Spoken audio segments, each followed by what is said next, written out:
Assalamualaikum warahmatullahi wabarakatuh. Perkenalkan, nama saya Judika Saliha Damarani, NIM T2019-4007. Di sini saya akan menjelaskan tentang isi kandungan ayat tentang cahaya. Yang pertama yaitu Quran Surat Al-An'am ayat 122.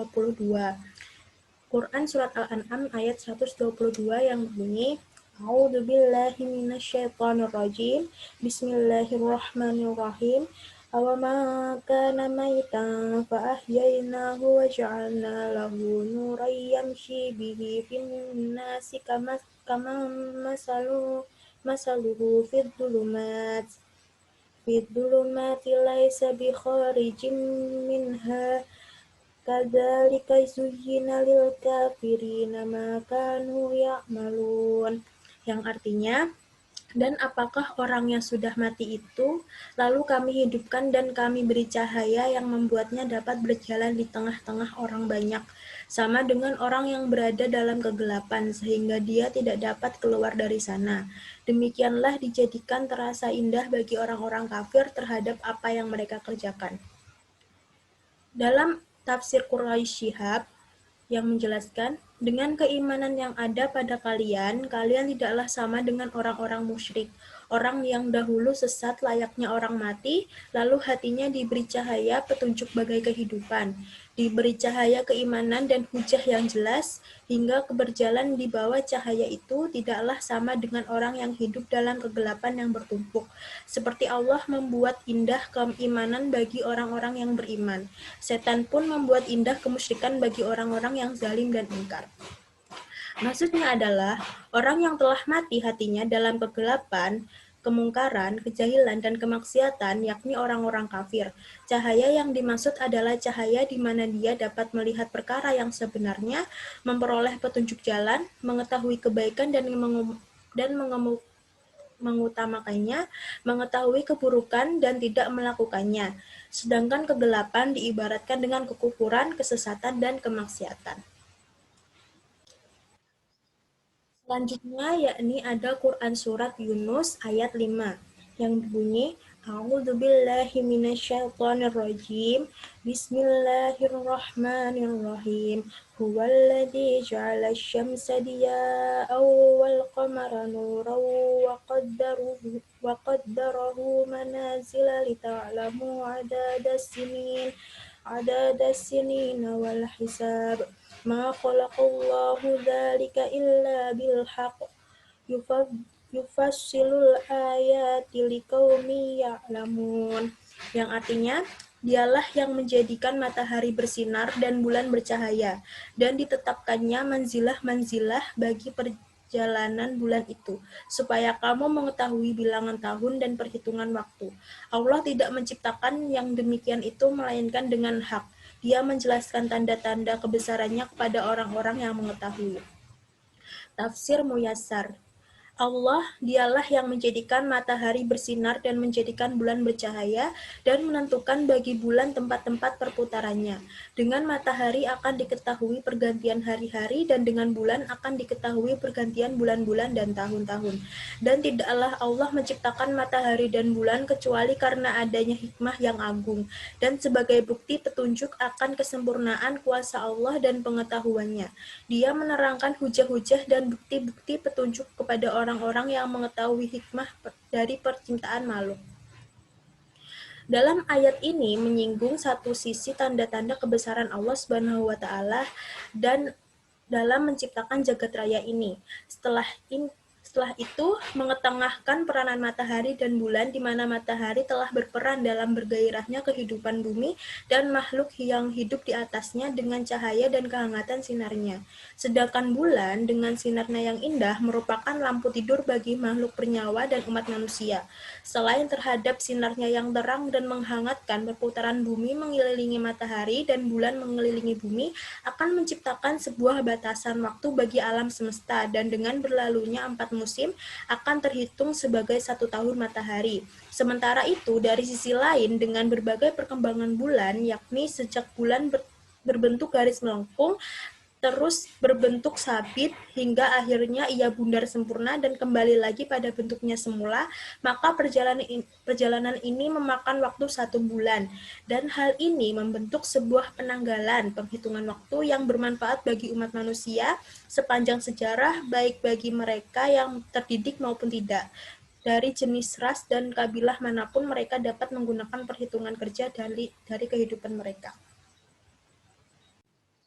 Selanjutnya yakni Quran Surat Asy-Syams ayat 1 yang berbunyi wasyam a'udzubillahi minasyaitonirrajim bismillahirrahmanirrahim wasyamsi waduhaha yang artinya demi matahari dan cahayanya di pagi hari. Tafsir Al-Mukhtasar. Allah bersumpah dengan matahari dan bersumpah dengan waktu naiknya matahari setelah terbit dari tempat munculnya. Maksudnya adalah Allah bersumpah dengan matahari dan cahayanya pada waktu duha yang sangat terang dan kontras dengan sesaat sebelumnya di mana kegelapan menutup alam itu. Kemudian Allah bersumpah dengan bulan yang bertolak belakang dengan matahari sebab ia bukan sumber cahaya tetapi menerima cahaya dari matahari. Menurut kajian ilmiah, cahaya di pagi hari adalah yang paling lengkap kekayaan panjang gelombangnya. Oleh karena itu, cahaya matahari pagi paling baik khasiatnya bagi manusia. Matahari adalah sumber energi utama bagi manusia, sedang cahayanya terdiri dari cahaya tampak inframerah dan ultraviolet. Cahaya tampak memiliki 7 spektrum yang berbeda dan masing-masing memiliki kegunaan yang berbeda bagi tubuh manusia. Adapun inframerah bermanfaat untuk mengurangi rasa sakit pada otot-otot dan ultraviolet berfungsi sebagai fitokatalis yang mempercepat perubahan provitamin D yang ada pada kulit manusia menjadi vitamin D. Selanjutnya yaitu ada Quran Surat Al-Hijr ayat 20-21 yang berbunyi A'udzubillahi minasyaitonirrajim Bismillahirrahmanirrahim Waj'alna lakum fiha ma'arisa wa man lastum lahu biraziqin wa in min syai'in illa indana khazainuhu wa ma nunazziluhu illa biqadarin ma'lum yang artinya dan kami telah menciptakan untukmu di bumi keperluan-keperluan hidup dan kami menciptakan pula makhluk-makhluk yang kamu sekali-kali bukan pemberi rezeki kepadanya dan tidak ada sesuatu pun melainkan pada sisi kamilah khazanahnya dan kami tidak menurunkannya melainkan dengan ukuran tertentu. Tafsir Muyasar untuk ayat ke-20. Dan kami telah menjadikan bagi kalian di dalamnya semua yang kalian perlukan dalam hidup, seperti bahan tambang, bebatuan, dan lain-lain. Dan kami ciptakan bagi kalian keturunan, pelayan-pelayan, dan binatang-binatang ternak yang dapat kalian manfaatkan. Rizki kalian bukanlah tanggungan kalian, akan tetapi tanggungan Allah, penguasa sekalian alam sebagai karunia dan kemurahan darinya. Tafsir Muyasar ayat ke-21. Dan tidaklah ada sesuatu yang bermanfaat bagi hamba-hamba kecuali di sisi kami tempat penyimpanan pembendaharaannya dari seluruh jenisnya. Dan kami tidak menurunkannya kecuali dengan ukuran yang telah ditentukan sebagaimana kami kehendaki dan kami inginkan jadi tempat pembendaharaan itu adalah di tangan Allah.